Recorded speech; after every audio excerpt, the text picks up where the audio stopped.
Religion was not made by God. Religion was made by man. The only thing on somebody's calendar that's less than $25,000 a month in sales is like, I just have my sales calls on my calendar, but nothing else is there. If it's important, why is it not on your calendar? The Bible's the most historically accurate document to exist. What people struggle with the most when it comes to business. And honestly, dude, I think it's a time management priorities perspective. The definition of smart has changed because the thing that required the most intelligence now is the first thing that AI replaced. Let me admire without the desire to acquire. Welcome back. This is episode number 7. Yeah, bodybuilding, brains, and bronze. Me and Taylor today. Nick might be joining us. We'll find out and see. But guys, I want to say welcome back. If you haven't watched any of the videos, please go do so. We had some pretty interesting ones, whether it's about business, bodybuilding, even Sam Sulek last week.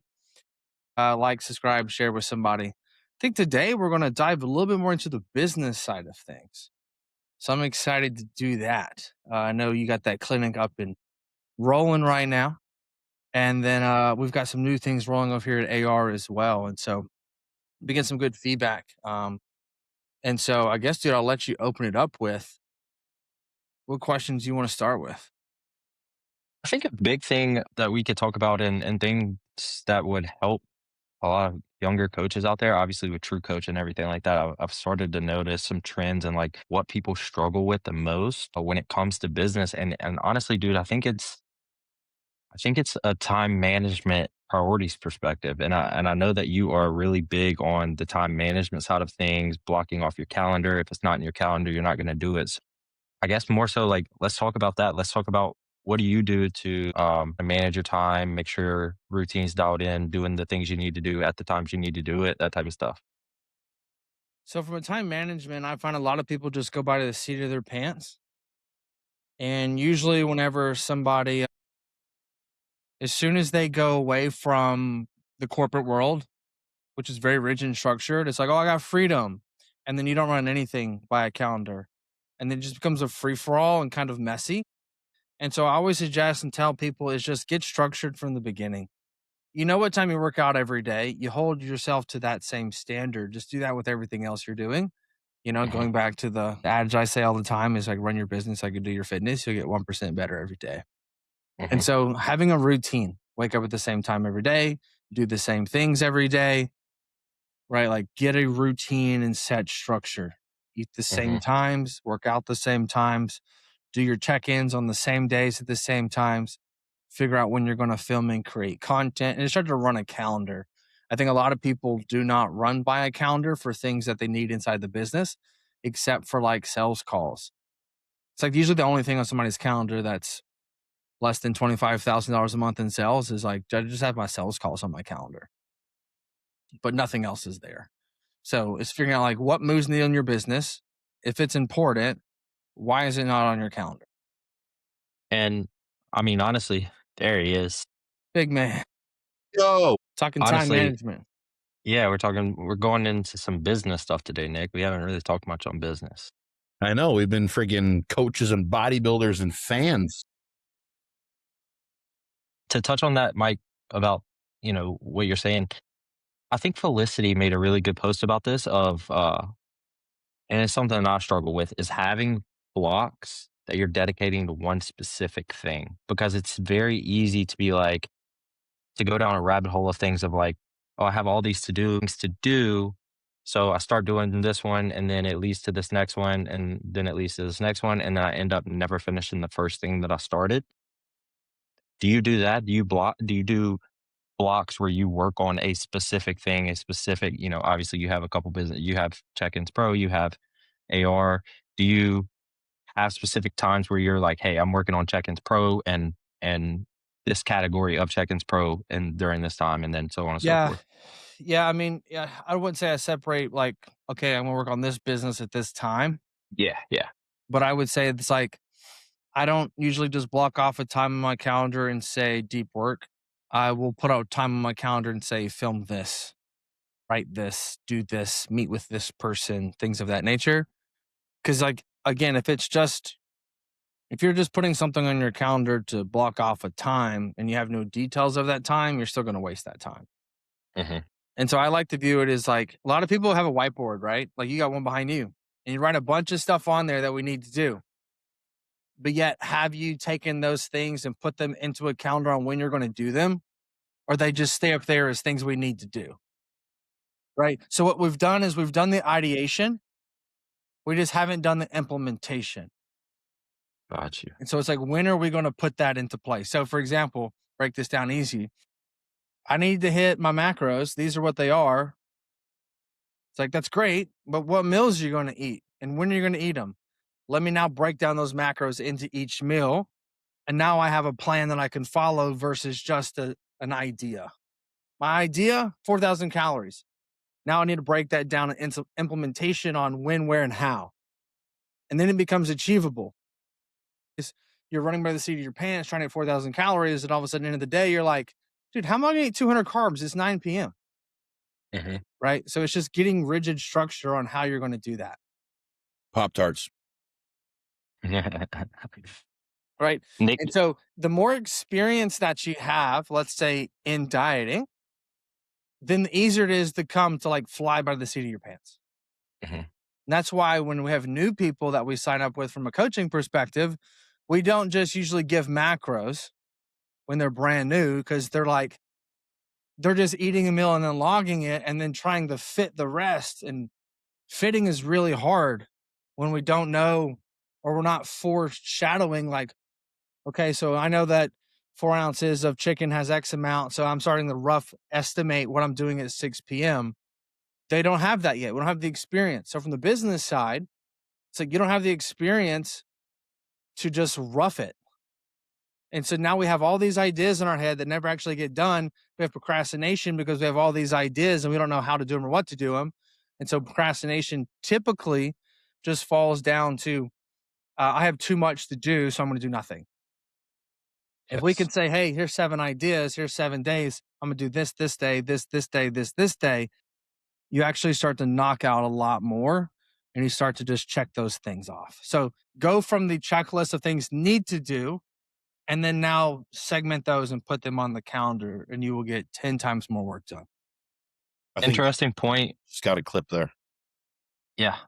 Interesting point that you just made about the more experienced you are, the more you can fly by the seat of your pants. Same thing goes with goal setting, I think. Aya Cavone made a killer post either last night or this morning about he used to just, or the biggest thing that, or the number one task he had when Quality Group bought Raw was to have a 100-day goal or plan laid out, a roadmap laid out for everyone on the team and the company as a whole. And it's something that he does for all his higher up hires now, is he makes them build him a 100-day, what would you do? How are you going to grow the business in 100 days from now? Because he said, for one, it's like AI can only do so much of that. And the rest of an interview, AI can basically give you the answers. And it's something that you actually have to sit down and implement and work on yourself. And also, he said that he used to go into work, before Quality Group bought them and they implemented this. He used to go into work and he's like, okay, I'm at work now. There's these things I need to do. And he said he's experienced enough to where he can get them done. But that's not good enough for the team who doesn't have the experience that he has to be able to know what to do, when to do it, and how to do it. Yep. The other thing too is what that does, it sets the expect for everybody. Mm-hmm. So a great example of that would be if you come in from an interview and you tell me what you're going to do in my company and you don't do that, then you didn't do the job that you said you were going Yes. to do. So we're Yes. setting the expectation of like what to expect. And then also too, it's critical thinking, because you're not having to tell me like what we need to do. I can see actually how you think. What are you seeing? Are you data driven? Are you idea driven?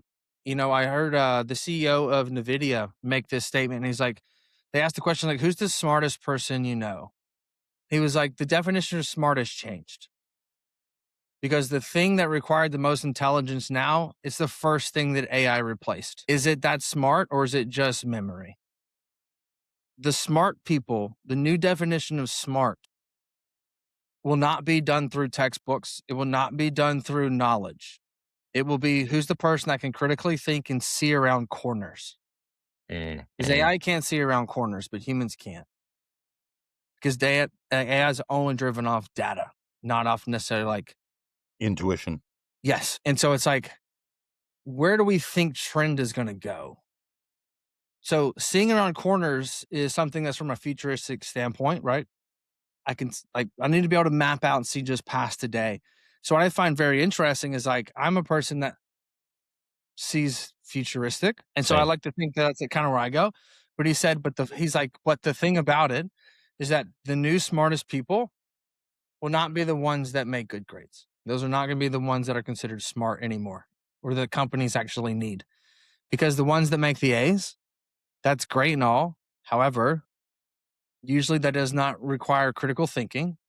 It also, AI can do anything that you required as the traditional smart. A great example, computer programming, they would consider to be the smartest people. That's the first thing AI took over.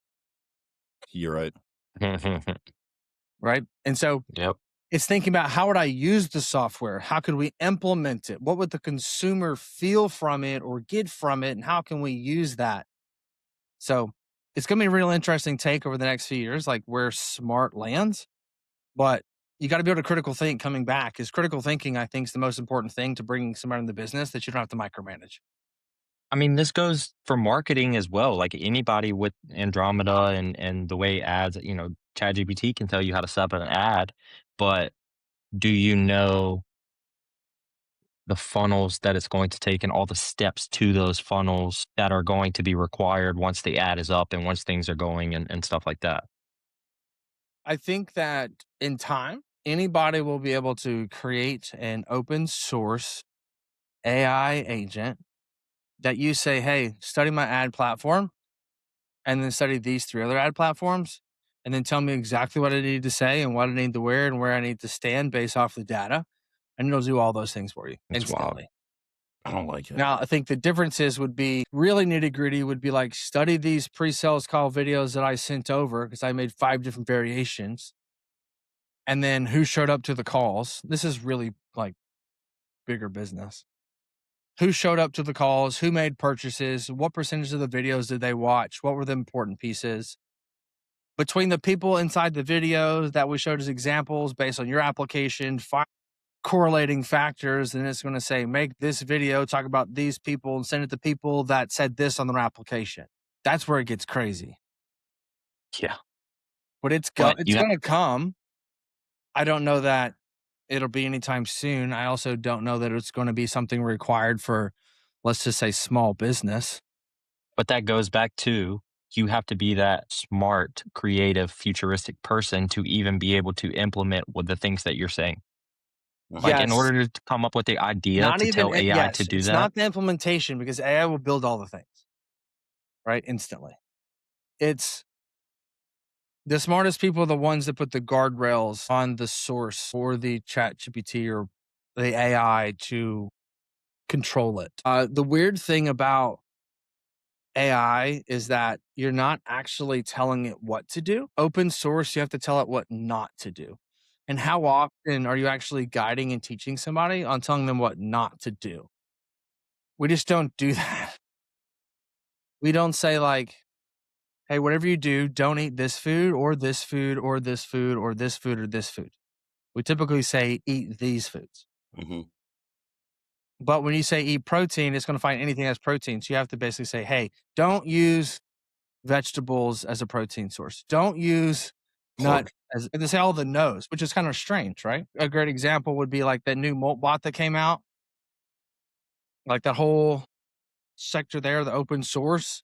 It's like, hey, grow my business at any means necessary. It doesn't have parameters. So it's like, okay, I went and bought you this course and I bought this website and I did all these things. I spent all this money because that's what you needed. But it's like, I have to say, but don't spend any money and ask for approval before you do this. And don't publish the ad before it's just backwards thinking of traditional. Yeah. To be able to use it to its full advantage or your advantage, you gotta be developmentally sound and smart and intellectual in a lot of different ways for you to even get out of it what you can yield from it, Yeah. And like right now, I think AI, it's like we're only tapping into a fraction of what it can actually do. Yeah. Yes. Like AI, Baker just bought a Mac Mini, and he's going to get it open source, and he's going to build a full legit employee. Holy shit. Yeah, it's a little tad scary, but Yeah. Oh my God. You're going to get to the office one day and all the computers and be walking around and like, well, and I just went to Vegas and we were talking about that on the plane. It was just like where AI is going. And like, dude, I really think in 5 years that like you'll have somebody that in your house that does your dishes, sweeps your floors, does everything, your laundry, washes your car, like whatever it is, like you'll have something that can do everything. well, speaking of Vegas, dude, Vegas has more of those self-driving AI cars than anywhere right now. I see those things and I'm like, what the hell am I looking at? And then who was it? I don't know. Somebody was testing one of those like Tesla robots that are supposed to be like a housemaid or something. And Samson said he knew somebody in the UK that was testing one. And I was like, would you get one? He's like, hell yeah. I'm like, miss me with that. Yeah. Yeah, I don't know about that. I do. Boy, if I ever touch another piece of laundry. The other piece is though that relationships. So right now, AI is used the most for relationships. Who do you ask for advice? What would you do in this situation? How do I do this? Something you would normally ask a peer or a superior or a pastor or something. You're now asking ChatGPT. Now, what happens when these things actually now become human figures? And you sit down and have a conversation with it. Yeah. And then it turns into like a real relationship. And then you get to pick and choose what it looks like. That's scary. That's reality. That's coming. Yeah. Did you hear in the next 30 months, Elon Musk gave it a timeline where most AI is going to be in space. So he said it's going to be way more efficient and it's going to use way less resources it's cooled. Exactly. If we can use it in space, that's where it's going to get like extremely, extremely developed and smart, for the lack of better terms. Dude, that's kind of scary for me, man. I mean, there's so many like things that these satellites can do. Like, and there's so many things that, dude, I bet when they put AI in space, we're going to start seeing some stuff come out about like aliens and all this stuff. And I'm like, no. Are we going against Christianity with this? Dude, that's a great topic. That's a great topic. If you can pick your partner that is an AI-driven robot and determine what it looks like, have a relationship with it, et cetera, that can't be. Well, no, I mean, it's not human form. It's not God's image, right? So, but we're almost treating AI like it's a deity right now. You know what I'm saying? And a lot of people, I think, I don't know, man, I've listened to a lot of things out there about speculation of is AI like the mark of the beast, you know? And it's like some of the arguments out there are pretty compelling that AI is something where it's so useful. It's, life-changing, globally life-changing. And then it's also something that could be used as like a test. You know what I'm saying? Like, great. Has the ability to be equally bad. Yeah. I mean, you look at it from this standpoint, like these same machines we're talking about, relationships, are going to be 10 times better than every doctor on the planet, and doctor is going to be a commodity. Yeah. I mean, you can't tell me that the surgeon's going to have a steadier hand than an AI machine that can read how many new freckles you got this year. Mm-hmm. It's impossible to think that it's like we're going to be able to beat that because we're not. Yeah. It's just one of those things where it's like your intention with the product, I think, determines what Christianity is, whether it's for good or bad.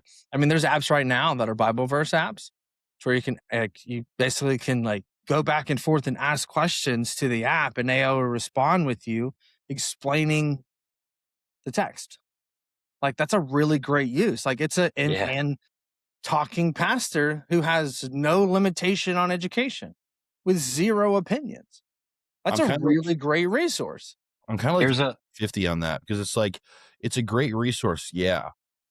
But I feel like we've kind of just became more dumb as humans to actually like, bro, if you were dealing with that same thing 50 years ago of not knowing what to do, or hell, dude, even 20 years ago, open up the scripture and read it for yourself. Meet with your pastor and ask them about it. Meet with an elder, ask them about it. That human interaction Like we're moving so far away from that we can literally just ask an app that is an AI that can go through every single text out there, more than just biblical text. I bet it can go through the Quran, all these things, whatever. And for our convenience, you know, it's like, where has it gone, man? Like, where has it gone where Wednesday night Bible studies, you know, these things, these like small group sessions. Now you can get a small group session with your phone, and it's like, it's just laziness, in my opinion. I don't know, man. Which biblically is not considered church, because there should be 2 or more. Yep. No, I mean, you're 100% right there as well. Right. Yep. Here, I have a deeper question though. Mhm. If people trust in AI, which is not a living human being, but they talk to them as one, and trust everything they say, how can you not trust in God? Damn. I think the answer for most people that maybe don't trust in God is going to be just the logic of something I can touch, see, and feel. Yeah, 100%, because they can't wrap their head around how powerful. My argument is you can touch, see, and feel a Bible just as much as you can touch, see, and feel every other bit of information that AI is pulling from. That's true. You're just questioning the writer. That's all. Huh. I think a lot of people, I've had conversations with a lot of people, probably more so, yeah, like after graduating college and stuff, where people don't know how to trust Christianity or trust that there's a God out there because of the narrative of everything is flawed by humans. You know what I'm saying? 100%. To me, when I struggled with it, I was like, it's a great piece of literature. It's a great way to live. I don't know that Jesus rose from the grave. Right. That was my whole thought process, because I thought everything had to have an answer. Truth is, for you to have faith, you don't have to worry about what the answer is, which is not very logical from a scientific standpoint, right? Yeah, because in science, everything has an answer. Right. If not, we create a hypothesis to develop an answer. Right. Science is actually just a bunch of hypotheses that we just made up. And in fact, actually, most science actually isn't necessarily, I think, proven real. It's just the best answer we have, so that's what we go with. Yes. Do you guys know what's the most studied tangible item in the entire world right now besides AI? Bible. The Shroud of Turin. Have you heard of that? Dude, the Shroud of Turin. My God. I got to share the screen. All right. You guys. I haven't heard of it. Oh my gosh. Me either. Nick, clean out your inbox, brother. Dude, I just something that I don't even click on because I just, because if it's not something that I have starred, it's like, I don't even worry about it. Okay, so the Shroud of Turin is a 14-foot linen cloth housed in Turin, Italy, featuring a faint double-imaged front and back negative imprint of a man with wounds consistent with the crucifixion of Jesus. Millions believe it to be the authentic burial shroud of Jesus through scientific carbon dating suggests a medieval origin. The scientific controversy in 1988, the radiocarbon testing dated the fabric to 1260 to 1390 CE. Other studies suggest the image may be 3D and not formed by paint, dye, or scorching, leading to ongoing debates about its authenticity. But it's pretty much it's this. I'll show you. It's a massive cloth that they found in a burial, and then through of like who it was laid on, it literally looks like Jesus from the just like biology where organic matter was, blood, etc. It's right now, it's the most, besides the Bible, it's speculated to be the best living or the best proof to date that Jesus in fact died and rose from the dead. Look at that. It's crazy. Like, that's literally, look at that, dude. Isn't that wild? That's incredible. Yeah, it's pretty nuts. It is nuts. Guys, you should totally, like, on your free time, look into it. It's pretty wild. I've listened to dozens of podcasts about it. Some expert was invited on to Joe Rogan about it as well. And then the guy was actually like, his argument's very compelling because at the same time, he's playing devil's advocate with his own argument. And then Joe Rogan's playing devil's advocate to that. And then all coming back to like, yeah, and then it came back to this, and you can't disprove what we found. It is insane of like how biblically accurate it is. Amazing. But apparently I'm definitely going to watch that. Yeah, it's the most studied artifact in the entire world right now, or most studied object or something. Trying to go back to Interesting. that original question. What did I ask? I said like chicken before the egg is like because humans were all sinners, right? So my thought process was like, okay, so did we create the Bible to hold power, or was it all true? And then obviously the Bible created us, right? So That I was don't my know. argument for so long.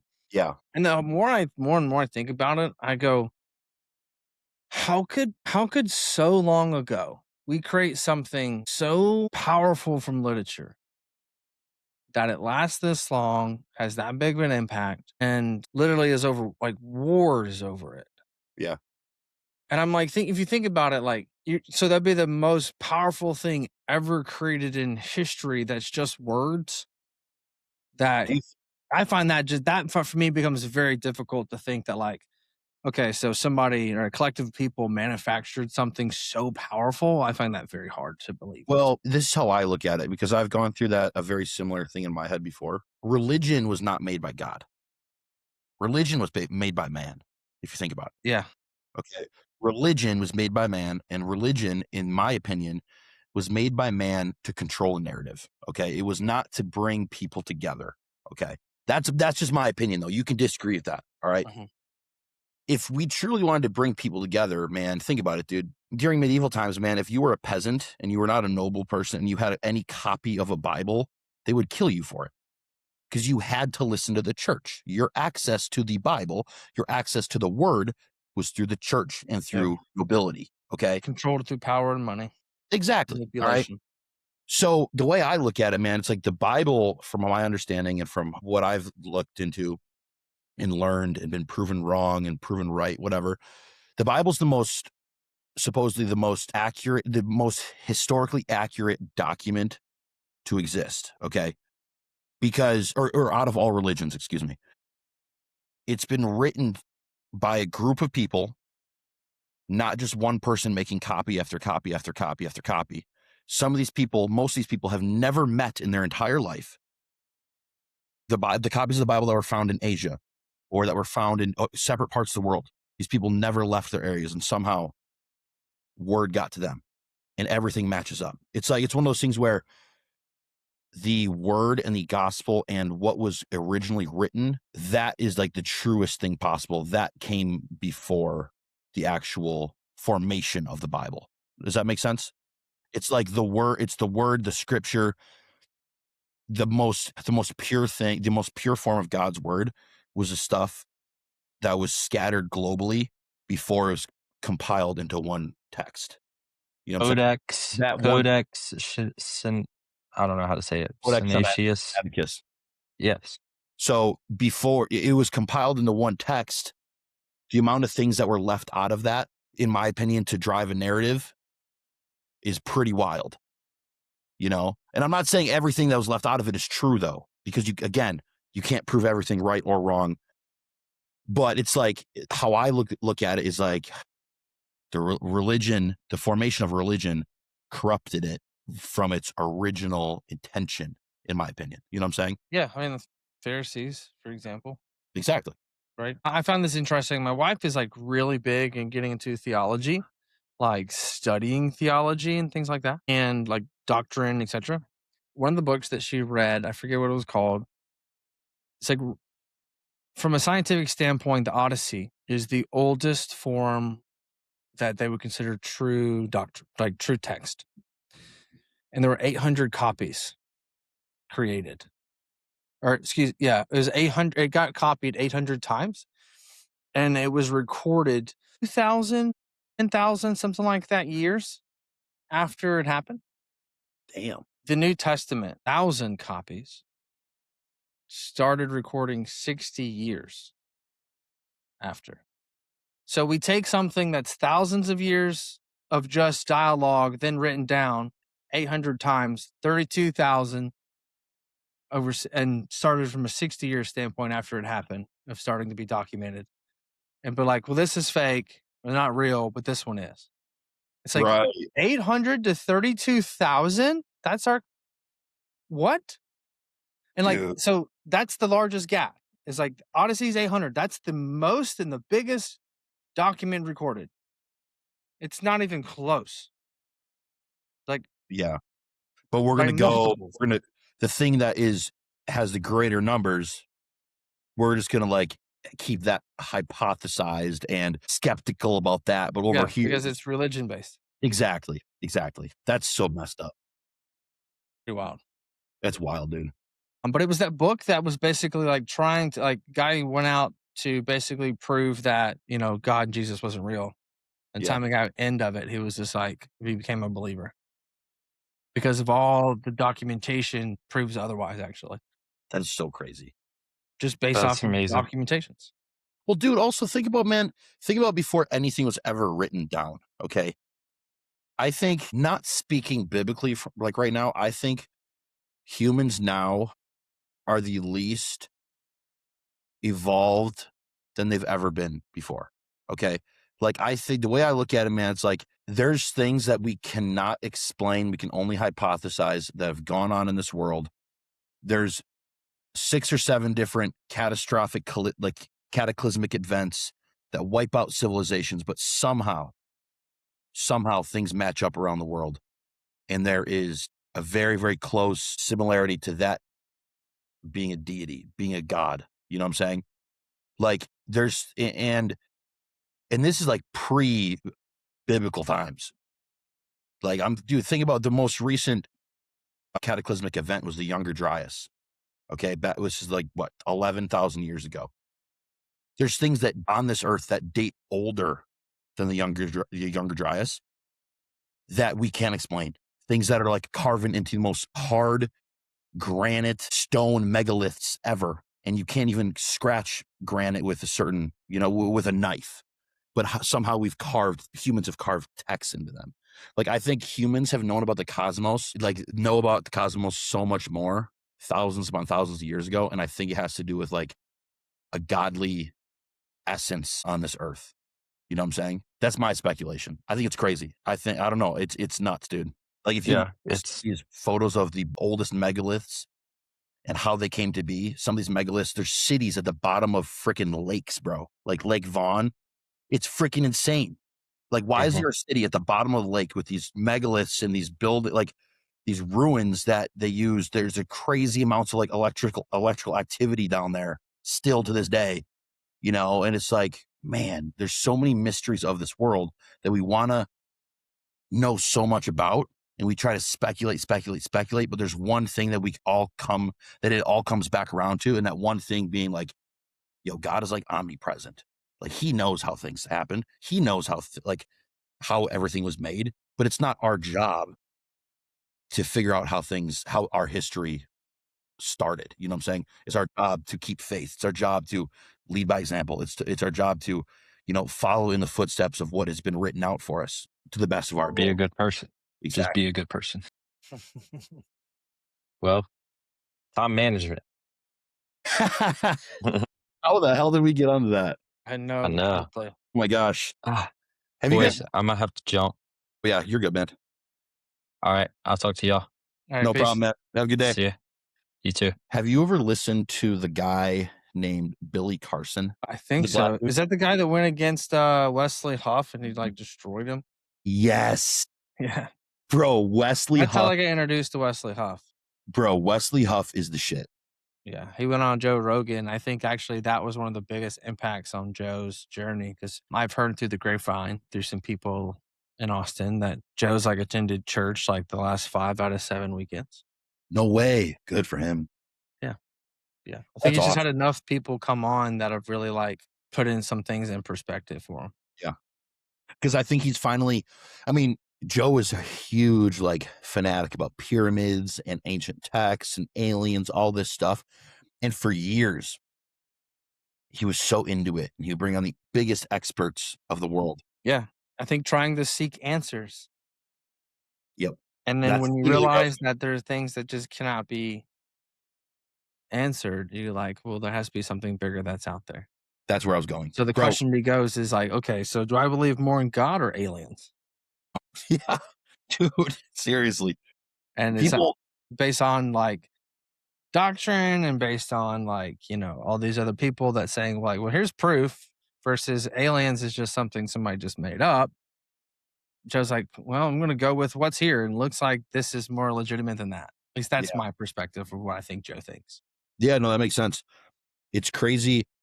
I think I saw, I don't remember the stat, so I'm just going to paraphrase what I thought I saw. It's like, what generation am I? Am I Gen X? I'm 25. Yes. I'm Gen X. Yeah. You're Gen Z. I'm Gen Z. Okay. X is older than me. X is older than you? Yeah, I'm a millennial. Well, you're right. Okay. Yep. So Gen X, millennial, Gen Z. Then I think it's alpha. Yep. So Gen Z, apparently Gen Z is the highest, it's the most growing generation of Christianity globally right now. Gen Z is? Yeah. Yeah, I believe it. That's crazy.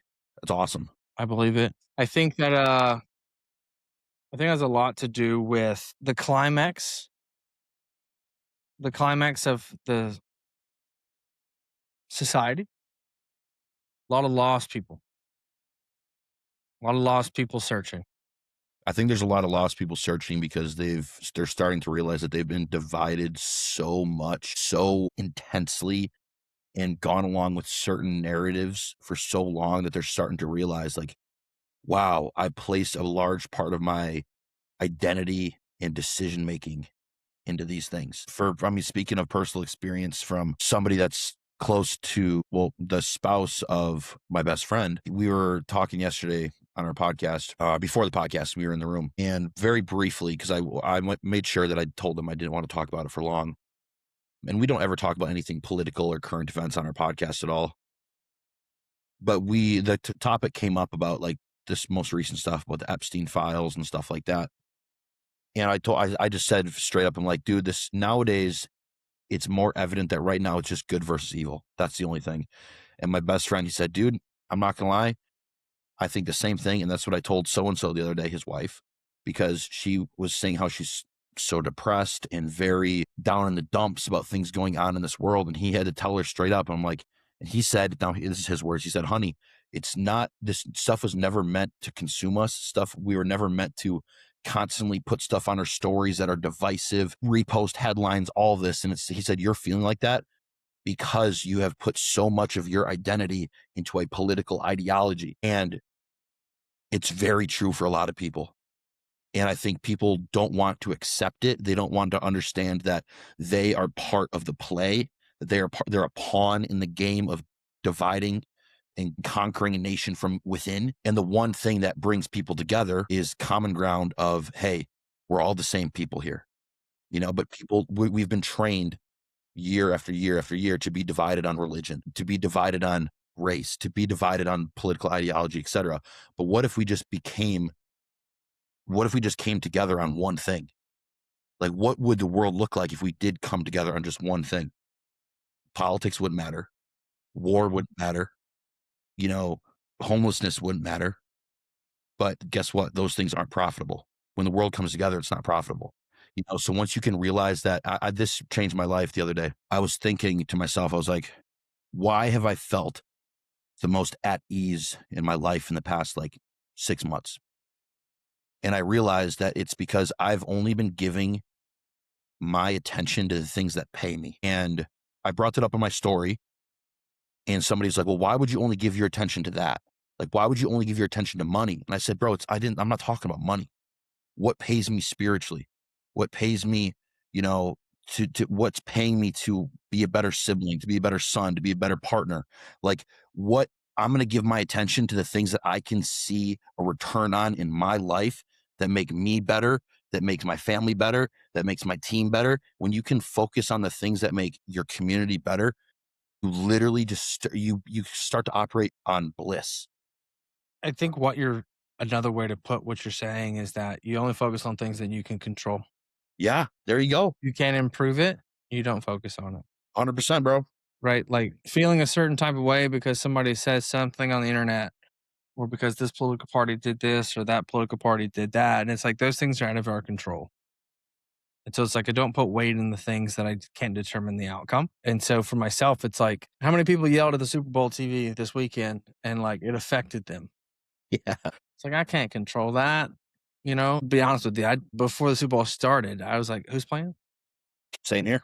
No idea. Yep. It's just, I only focus on what I can control. And so, like, I'll only consume certain things from a content perspective that also benefit me, right? Because I think that everything we watch or consume affects our mood, It does. and like whether it's through envy or whether it's through rage or whether it's through lust, like, dude, what you consume consumes you. And I heard the best quote this weekend. I was hanging with some friends. We went to Vegas, very well off, right? Private jet out, booth, fine dinner, like, I had a blast. One of the guys on the trip said, I asked, let me admire without the desire to acquire. I asked God to let me admire without the desire to acquire. Wow. Can enjoy it. Please don't give me the envy or the desire to have the private jet, to have the nicer watch, the nicer shoes, the bigger house, the faster car. Admire. How amazing is that? I love that I don't have to have it. True. That's not going to make me happy. I thought that was so powerful because, again, tying back to like stuff that we consume, it's like, man, I admire without the desire to acquire. That's joy. Yeah. And I thought that was just so good. Damn. Every trip you get one sentence, and that was my sentence. But because I'm sitting here, you know, like, we all work hard because we want to achieve things, but it's like, it's been on my heart a lot lately. It's just like, man, you know what? My phone background is a Lambo that I want to get. Ithaca green or a con, like something I want. But every day, it seems like that dwindles. Like, do you though? I mean, it's cool, Yeah. you know? And so it's like, but what, then I'm going, okay, like, what does make you happy, Mike? What aren't you doing? That void is not being filled. Like, where is it? You know, and I think that's a path that I think a lot of men need to like come and check and Yeah. ask themselves, hey, what actually makes you happy? Yeah. Not what you're working towards, but what makes you happy. Because if we're working towards happiness, that's not a good place. No. And I say that because it's like, I read a book called The Gap in the Gain. Thomas Jefferson talks about the pursuit of happiness is a very poor use of words, because happiness is not something you pursue. Happiness is something you are, because you can't just become happy when you get somewhere, right? You have to be happy, and then you get the things that just come along with being happy, right? So it's like positive first, and everything else just comes. Because like, yeah, once I get $50,000 a month, I'll be happy, and it's like, no, you won't, because you're gonna then want 100. But once I get this car, I'll be happy, and it's like, yeah, for 3 months, and then you're gonna want the upgraded version, and just pushing that buck of happiness. So that's one thing I've been questioning is like, dude, what makes me happy? What does that look like? There is for me, I know for sure one of the things that makes me extremely happy is nature. Okay. Being in nature. Okay. Love that. And that's just like how I grew up, which I'm very grateful for. Okay. Mhm. Dude, during hunting season, every day I'll be getting 4 or 5 hours of sleep. Okay. It affects my training. It affects my recovery, but I literally don't care. Okay. This is the mostly like the one time where I can literally just be out in God's creation in my boat alone or with a buddy who's been through fucking hell with me, you know, and like that's what makes me I'm not on my phone, nothing, man. Like I almost died this year when I was hunting, and the next day I went out hunting again. Bro, it didn't take me a couple weeks to actually it sunk in where I literally had it. I almost wasn't there. You know, like I could have died. But I needed to go out again the next day because that's what makes me happy, is just like seeing what has been created for a reason. It really just humbles the hell out of you, you know? Is it just hunting, or is there other things that you like to do? Dude, it's anything, man. When I'm snowmobiling, bro, tomorrow I'm going up north for 3 days to watch my godson. His dad is deployed in Iraq right now, and his mom is taking their other daughter on a short trip for her birthday. And I'm going to go up and spend time with him. And it's literally just me. I'm going to go snowshoeing with him. I'm going to go I'm going to go ice fishing. I'm going to go watch dog sled races. It's one of those things. It's just like being outside in nature, seeing trees, seeing animals, just seeing the things that don't have, like seeing like dogs racing. These dogs have one thing in mind: run. They don't care about what's going on in the world. They don't care about, like, they have no other worries besides running and getting fed. Like, that's bliss. You know what I'm saying? Yep. So it's like, it's literally just anything outside, man. It just really hits me in my core really, really hard. I love it. The beach does that for me. Yeah. When you ever met somebody depressed at the beach? Never. Like, it just doesn't happen. So you said to the dog things, right? So I have this tattoo right here. That is a macaw, right? Yeah. Tropical bird. And so whenever I'm like, I want to get a tattoo, like what's something that means? And so everybody always asks, like, hey, if you were an animal, what would it be? And usually, there's like, oh, I'd be a lion, bear, tiger, wolf, whatever. And I was like, tropical bird. And they're like, what? And I'm like, yeah, tropical bird. I go, think about it.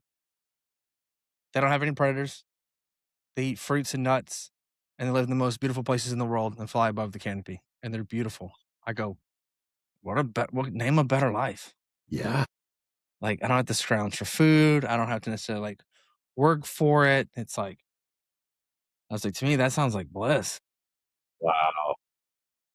Dude, that literally, I've never thought about it until then. That you're so right. Now everybody wants this masculine thing. Yeah. And it's like, oh, you choose a hard life. And it's like, not to say that's like Mike's afraid of work, because I'll outwork anybody. But the concept is like, that's paradise, man. Yeah. And so to me, palm trees, that's why I have these tattoos. It was palm trees. Is when I lived in California, I had 2 palm trees, right? Like little bitty basket palms. And every day on my story, like how I flip eggs now, I would put on there, like, I would talk to them. I would say, flourish, soak up all the D, all the sun, flourish. And I'd like stroke the palm. And it was just like, hey, one day I'm gonna own a piece of property that can plant these palm trees. And I made it. Paradise is a mindset. It's not a location or a GPS or a zip code. But the idea that palm trees is that place of success. Yeah. I still would love to live in Florida. I actually like really wanted to. Whenever I sold my coffee company, went to St. Louis, I told my wife, I was like, hey, I'll give this 2 or 3 years. We'll do the whole St. Louis thing. And then we can pop on down to Florida. We're there 6 months. And she's like, let's go back to Texas. And so she was like, okay, so let me just get this straight. You only want to go to Florida where we have no friends, no family, no nothing, so that you can have palm trees. She's like, you can't be happy somewhere else? And I was like, I mean, you're right. It is just palm trees. It's the idea of success and happiness and bliss. It's like, you can have that anywhere. So I stopped putting so much energy into like, when I get here, I will be this. Yeah. I started to live in the moment of like where I'm at and what I'm accomplishing and doing. I think it just all kind of just ties back to that admire without a desire to acquire. It's like everybody would love to live on the beach because it's this, I've made it. But it's like at the same time, like, can't you just like book a condo and go anytime you want? Yes, I can. I'm fortunate enough that I could go down there for as long as I wanted, for as often as I wanted. Still don't do it, which means that it's actually not the desire. Exactly. There's something that I've like caught myself doing probably in the past few years is being grateful for God give me what he knew I needed and not what I thought I wanted. Saying, and being able to realize that, it's like, because a lot of times when you're going through something, even negative or positive, when you're riding a high, sometimes you think, this is what I need. This is what I've been asking for. This is what I've been working so hard to do. But then somewhere along the lines, you realize, like how you realize that your success, your happiness is a mindset. You start to realize, you know what? It's what God has wanted from me. Give me an example. Something that I've probably noticed as of recently that I've been grateful for in terms of it's being something that I needed and not what I thought I wanted, or God giving me something that I needed. that being more important than what I wanted was probably something recent. Man, it's hard to think of something extremely recent, but I think a big example for me is my friendships of my two closest friends here, and seeing my impact on them is something that God wanted for all three of us, and them too. They don't really go to church. They don't, one of them is like very speculative about Christianity or about God, but I still love him regardless. But the way we've grown with our conversations is something that I thought I wanted to travel the world with these guys, go on guys' trips, to go out to the mountains, this and that. Like, that's what I thought I needed to flourish as a friend group. But God showed me that that's not what you needed to flourish as a friend group and as a brotherhood. But what you needed is to have the hard conversations with them calling you out in the best ways possible. That hasn't really happened in my life anywhere besides from my parents until my two closest friends now. Because in my mind, I was always hooked on like, yo, I want to go out and go on guys' trips, mountains, hiking, overseas. That's going to really solidify these guys as my brothers. No, man, what solidified these guys as my brothers is the conversations we've had just sitting in the living room or sitting out back on the train tracks before a workout together or some shit like that. That's a big example, man. Is like, that is something for me where I realized like, all right, God showed me that I didn't need all the extravagant things that I had in my mind. But what he showed me that I needed more was what came from the conversations and the going through the suck with these guys, them sharing their biggest struggles, and that being a test to me how to respond as a brother, you know what I'm saying? How to respond as somebody that's going to also push them to be their best version of themselves ever. It was a big wake-up call for me in the past 2 years. I think one of those things is usually when we put out a goal like that, right? Me living in Florida, for example, a place deemed paradise, or owning a place in Mexico. We pick the largest, most extravagant example of something that I think we're missing. For me, it was like being enough, or define like Mike as successful.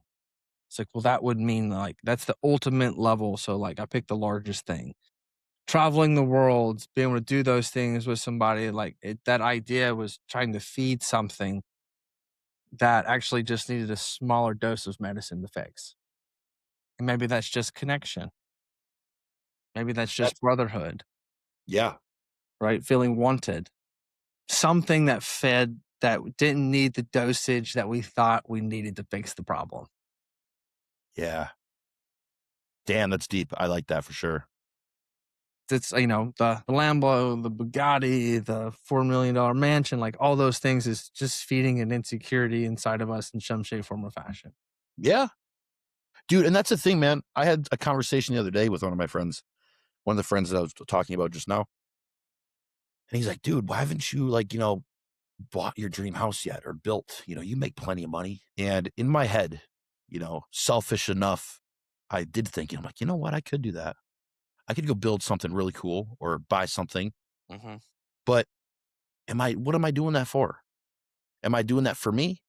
Am I doing that for my family? Am I doing it because my friend said it? And now I'm going to show him and show the world that I can do that? No, it's like, that's not happiness to me. It doesn't matter how much money I have in my bank account or what in this context I'm saying. Like, I don't know, man. I'm very grateful to be at a point in life where I'm really starting to move away from a lot of tangible things, because they bring short-term happiness, but they don't bring long-term joy. And that long-term joy is what I crave more than just short-term happiness. I think that's short-term happiness is something that is a big factor of a lot of people's like drive for something short-term. Because how many times you get the thing and then you're over it in 6 months? The new truck you dreamed about for years that you would have just done anything for, and then you get it. And then you forget to I don't care if it's not washed. It just fades. Yeah. It fades. Yeah. And then it's like, well, you got to upgrade so I can get that new dopamine hit again. Yep. I find a lot of solace in those individuals that have all the things, have all the resources to have the things, but then also just don't care about the thing. Yeah. And I don't have, by all means, man, I don't have all the resources, but I've got a lot more resources now that were earned to me. Sure. No, I'm right there with you. Like hard work, is paid off, and obviously like God's blessed, but at the same time, everybody is better than they were. Yeah.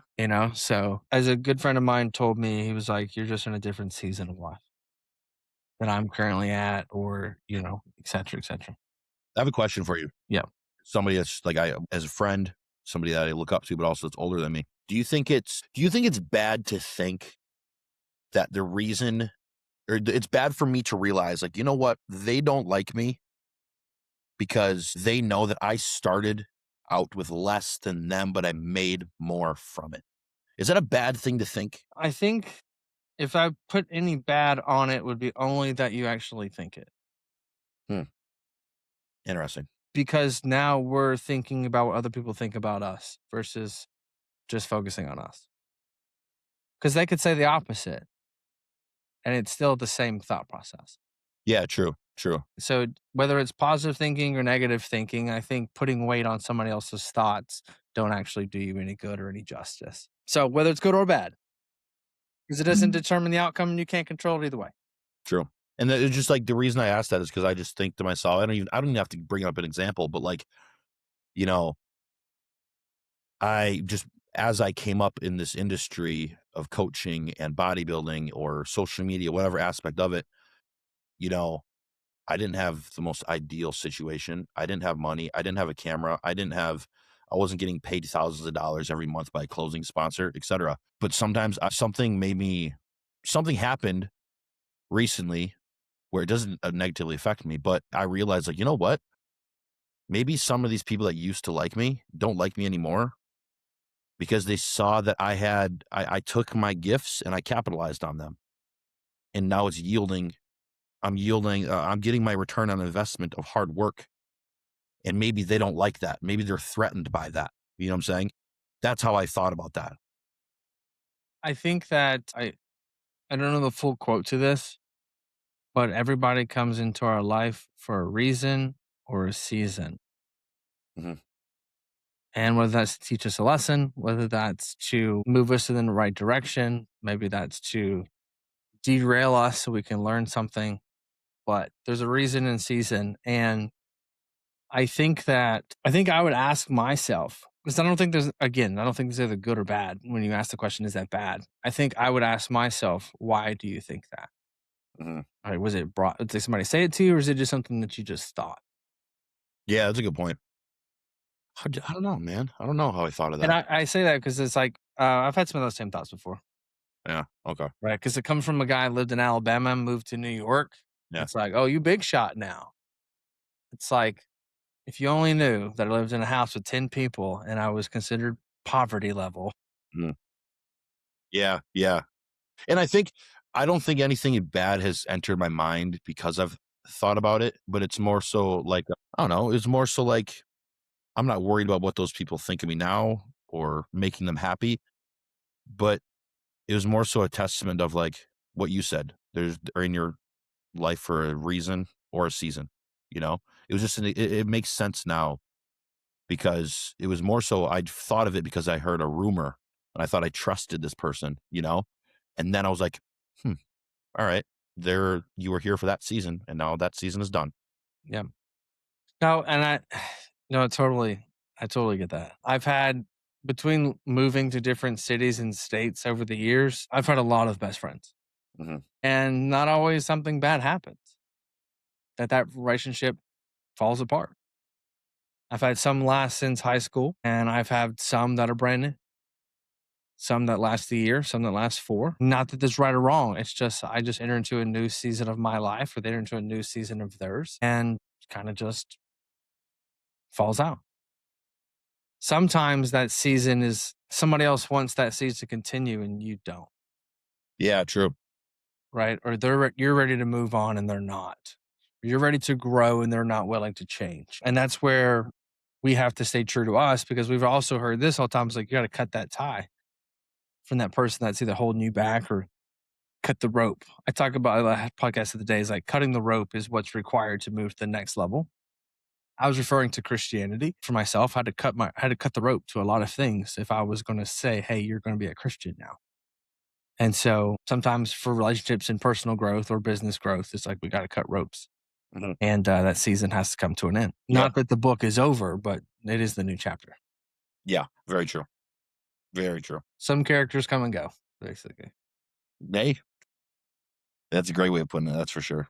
But it makes you, when you learn to like cut that rope, remove yourself from that situation or that person or a certain way of thinking that you used to do, you can do that, and it's so much easier to protect your inner peace, you know. And when you protect, it takes courage to protect peace. It does. Sometimes you don't. I mean, dude, you don't want to end a friendship with somebody that you were friends with for years. If I want my friends to push me, I want to push them. Yeah. But if and I usually actually don't even end the relationship. I just create space typically. And then the space allows me to know whether the relationship's going to continue or it's not. That's very true. Right? I don't have to negatively say, hey, we're no longer friends. But if I just create space and then the relationship holds, then it's a good relationship. If, you never call me no more. That's the difference between men and women, obviously, too, is like, you never call me. You didn't do this. You did that. And the guys get back together and it's like you pick up like it was yesterday. 100%, dude. Like nothing changed. 100%. But, it's just different personality types or how, like, maybe how those friends were. I think a lot of times it's like, I heard this the other day and it made so much sense, is that women's idea of a great time is like hanging out in a circle, talking to each other. And men like to be shoulder to shoulder doing something.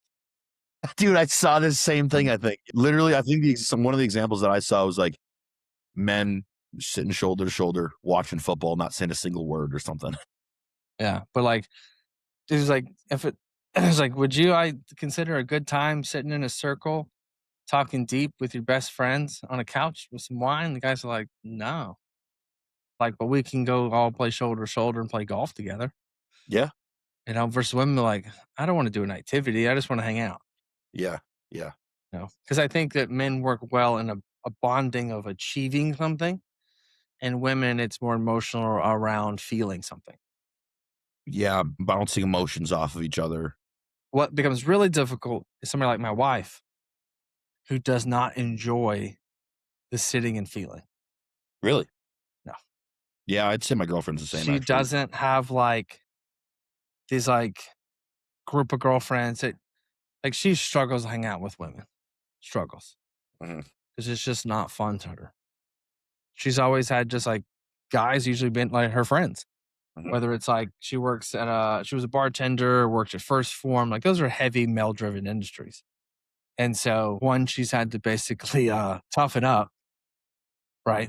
Thick skin, if you would, because guys can be guys, but also too, just not enjoying like, catty conversation or gossip or things like that. Like she cannot stand that. So we need to be like working, going towards something, doing something, enjoying. So she loves like trips on like hiking and being active.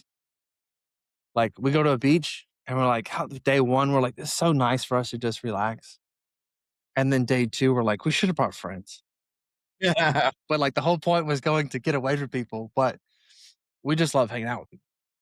I always call us the Venmo friends because me and my wife like hate itineraries. Like we won't build them.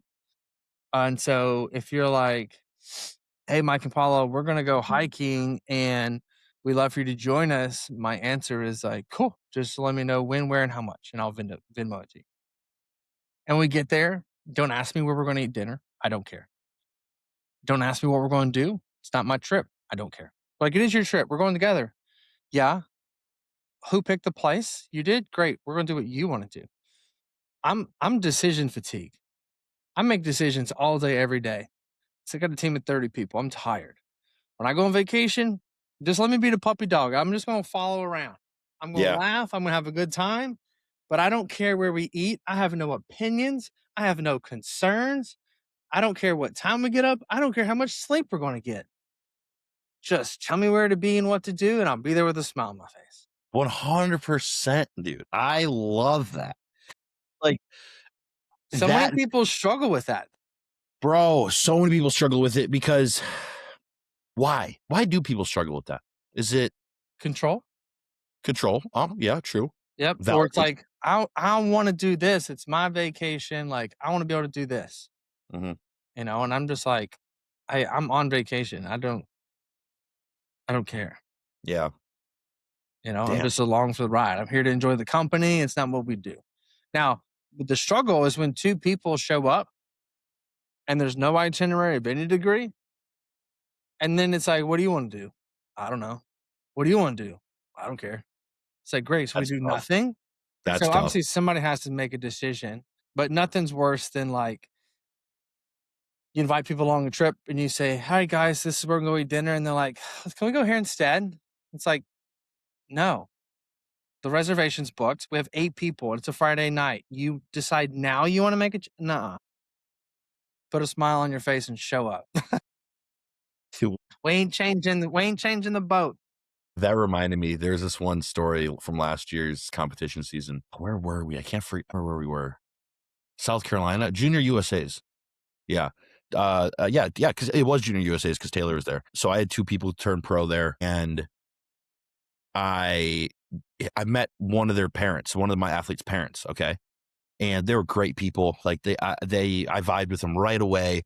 Afterwards, they're the ones that made dinner plans, okay? And in the Airbnb that we were staying at was the training partner and one of the friends of the guy that turned pro, okay? And he was he was a people pleaser. He wanted to make everybody happy, but he also had an ulterior motive, like of doing things that he wanted to do, all right? Bro, we get done at the show, pro cards in hand, about to go clean up at the Airbnb before we go get dinner with the family of one of my athletes, okay? They traveled all the way from Tennessee for it, all right? And we get to the address and nobody's there.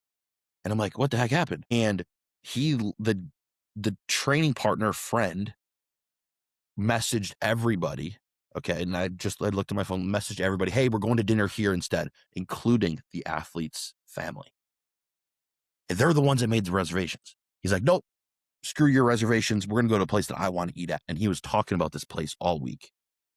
You know what I'm saying? So it was just So like, it was his idea.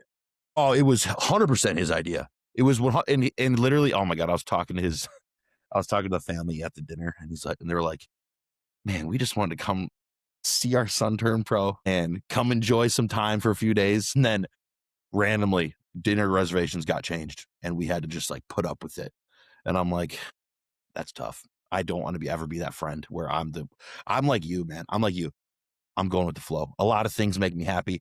Guess what else makes me happy? New experiences. So if I get to experience something new with you or new people, that's going to be enough for me. I don't have to like the food. I don't got to like what we're doing as long as it's something new for me. Yeah. Dude, I went golfing last year with my buddies, my 2 best friends that I do the podcast with all the time. Seeing me swing a golf club is not pretty, okay? Yeah, I can imagine. Guess what? I freaking loved it. It was so fun. And they're way better than I am, all right? But I went again. And I'm going to probably go a couple more times this summer because it's just like something new. I wanted to see what makes you tick. And I want to see you perform in an environment that you love and that you're good at. You know what I'm saying? Like, I enjoy that as a friend. Yeah. If you're always like in your environment, then like everybody else just sees you win. Like, that's a really selfish thing. Yeah, dude. I think sometimes I don't care if people see me lose. Like, if I'm at a golf simulator and I'm with friends and everybody's watching me swing, or if I'm out on the course and people laugh because I just nerf it, I think that's hilarious because I'm bringing them a type of joy, Yeah, for sure. If you It's can't laugh at your own embarrassment, then it's like you're just not where you need to be mentally. So true. So true. And we've all been there. Mhm. You know what a big one I struggle with? What? Dancing at weddings. That's hard. Is it though? Well, when you're 300 pounds, it's pretty hard. But it's like, well, the hardest piece about that is finding a tux, but that's for another day. That's true. But the act of actually just going out there and dancing with people and celebrating somebody's life, and we're like, oh, okay. Good point. Like, how selfish is that of me to be like, I know this is the only time you're ever going to get married, fingers crossed, but I'm embarrassed. I'm not going to dance. You see all those uncles just sitting down, not doing it. And it's just like, am I going to be that guy? okay, not today. Let's go. And I Yeah. just go out there and feel stupid. But everybody out there that's on the dance floor with you aren't thinking that. That's just you, 100%. And everybody else looking at that aren't going, they're silly. They go, I'm scared to death. I can't believe I don't want to go dance. Yeah, true. Because that's what I think. Yeah. I'm like, I know you think the same thing, Uncle John. That's so funny. Oh gosh. But anyway, man, what are we going to be titling this podcast? We talked about so much stuff. I don't know. Holy cow. Smorgasbord. We talked about religion. We talked about Joe Rogan. We talked about happiness, business stuff at the beginning. Bro, Taylor's doing really well at the clinic. I feel like he's getting busy. Yeah, super busy. Just dope. That's awesome. Just dope. What do you got new this week in the business world? Well, something new happened to me today. That is, I had a meeting with probably a new financial advisor. So I'm going to start thinking ahead about certain investments and things that I don't got to think about. And they handle my money yearly in terms of putting into certain taxable or non-taxable accounts. So that was really huge for me today. So it took me a little bit to actually get the meeting set up because it's something I'm uncomfortable with. I don't trust a lot of people. Sure. Yes. And it's like, I don't really like telling people where I'm at with finances. I've always been a very money driven person, not in terms of like tangible things, but money interests me because I grew up poor, but I don't like sharing my interests of it. You know what I'm saying? Yeah. So it was big for me to kind of give up a lot of that trust today to. Yep. I think that's growth. Yeah. I think the more you talk about money, the better. Yeah. I'm learning. The more you share about like where you're at, what you're doing revenue wise, and it's like you're just opening up the conversation. I think a lot for growth versus scarcity of like a lot of times we don't talk about money because we don't want people to know how much we make because we don't want judgment of it, good or bad. Versus I'm to the point now to where it's like I feel like I've always been like this. Is like I'm very open because it doesn't matter. Yeah. It really doesn't matter. And so people that won't talk about it, it's like there's a reason why you won't talk about it. Because you put a lot of energy or you put a lot of stature to that, whether it's out of fear that you don't make enough or that you're going to hurt somebody else's feelings because what you do make, or like that's just a rule. You don't talk about church, politics, or money. Yeah. And I find that I think your best relationships you'll have is when you can be more open about those things. And then the more you talk about something that becomes bothersome for you, the easier it is to talk about, the less it bothers you. That is very true. So I think that's big. Yeah. And I think a big thing about that as well too was the girl that's going to be helping me, her and her partner. I've known her since 2018. She's literally like, I don't have girlfriends. Okay. When I was single, the two friends of mine that were girls I'm extremely close with. Even to this day, and their fiance is one of my best friends, like one of those buddies where you just like haven't seen each other for 6 months to a year. You just catch up right where you left off. Back up. That's her fiance is that person to me. But just knowing, like, I had to not convince myself. I had to realize to myself, I'm like, you know what? This person has never done you wrong. This person has always had your back.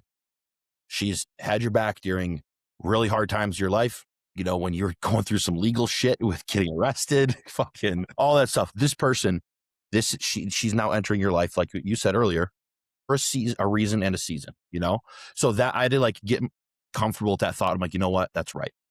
If I make a wrong decision, I'll take ownership and accountability of the wrong decision. But right now, I don't think this can be a wrong decision. Anyway, something that is new in business this week. Oh man, what else besides that? Got some new onboarding for some new athletes. I had some really cool people come my way.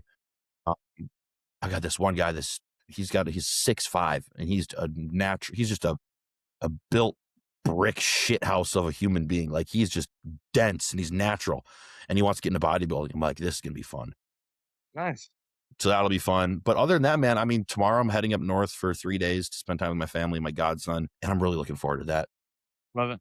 Just literally opening up my computer when I have time to do check-ins I'm kind of craving it because I really like structure and I like schedule. I like routine, but sometimes I get the best work done on the fly. Like, all right, I got 30 minutes here to crank out as many check-ins as possible. I might get through 1, I may get through 10, but like throughout 30-minute period, what matters the most is the value I bring to whoever I'm serving. That's what I really like to enjoy about when I'm working and traveling. But the past week, I had a big, I don't want to say big business move, but personal growth moment. I had an individual leave me for coaching. And I was coaching this individual for 3 years, and they wanted to have a conversation at the gym the next day, but I wasn't going to be able to get to the gym the next day from what I had going on. So I said, hey man, let's just call about it right now. So we called. They were just unsatisfied with, I'll be very honest, they're unsatisfied about me taking the time off that I needed every year. 2 weeks off during Christmas for my family. They're like, that's not what I want in coach anymore. That's not what and I didn't argue with them. And I just caught myself. I'm like, you know what? That's fine. That's fine. I'm going to see you at the gym tomorrow. I'm going to see you at the gym for however long I'm in Milwaukee or you're in Milwaukee. But I found so much peace allowing somebody to just make their decision and let go, and me not conforming to them and changing the way I do things. And we just separated very amicably, and it felt great. I didn't try to keep them around. I didn't try to convince nothing. And I was like, you know what? If that's how you feel, that's how you feel. And I'm not going to change that for myself. Yep. So I think that's huge. You know what I also find interesting is that sometimes I think also, not this is the case, but I think sometimes we use something as a reason on why we actually want to stop something. Very Whether true. that was, hey, I can't financially afford it, or I'm interested in going with somebody else, not because anything's wrong with you, because maybe I'm just intrigued to work with them. There's nothing wrong with that by any means, right? And so it's like, but I got to find a reason to cancel. Maybe that was it. I'm going to be very blunt here. That's a form of cowardice in my mind, because you're not being honest. Sure. No, totally. Right. It's like, okay, well, I got to wait for something to happen for me to use it as an excuse or reason for me to bring this forward. Okay. A great example is like from an employee perspective. You're just like, I just don't think this is going to work. I need you to do something that I can use as this reason. Yeah. Just to give me some extra for some more, an example of like letting somebody go, which essentially happened. But yeah, I mean, it is a form of fear, right? Or not having a reason, right? Or just not willing to have the hard conversation. You know what I mean? So, but the most important piece out of all of that was like, it didn't affect you emotionally. Not necessarily like changing your holiday, but like not affecting you going like, man, like that it caused me to be angry or sad or this or that. But like you just held your own. It's like, hey, if you don't want to be here, I don't want you here either. Yeah. I mean, hey, there's nothing wrong with that, bro. Like, yeah, I saw him the next day at the gym and I gave him knucks. Say, what's up? Yeah. As it should be. Yeah. Right?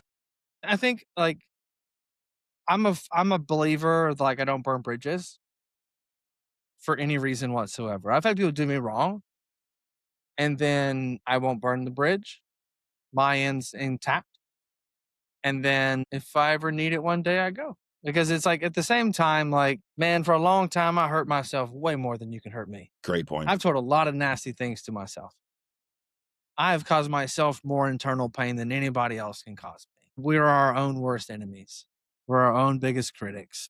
Mm-hmm. And so giving somebody else that much power, I'm not in line with. No. Right? Especially if you do me wrong, why would I want to give you more power? Yeah. Right? How about I make it to where it's like, I'll give you no power because of how wrong you did me. Because, some people like want to just like grind a gear, but like the worst thing you could do to that person is not react. Dude, yeah. When you kill them, that same concept. Like, and you're in the comment section of some posts or whatever, people are being nasty, dude. Yeah, and you say something funny in rebuttals that goes along with what they said. I'll tell you what, I am damn good at using that type of approach to like rage bait. Like, not rage bait in a negative way, but like it rage baits them because they want to see you. It's the Eminem approach. Tell me something I don't already know. Bingo. Oh man, that's funny. But anyway, I think we should wrap it up here, man. I got to get some check-ins done before the gym. Yeah, dude, do it. Have a good week. Podcast. That was a great podcast, dude. That was a good one. It. Hell yeah, man. See you guys next week. Next week, make sure to like, comment, share, subscribe, everybody. See you later. Peace.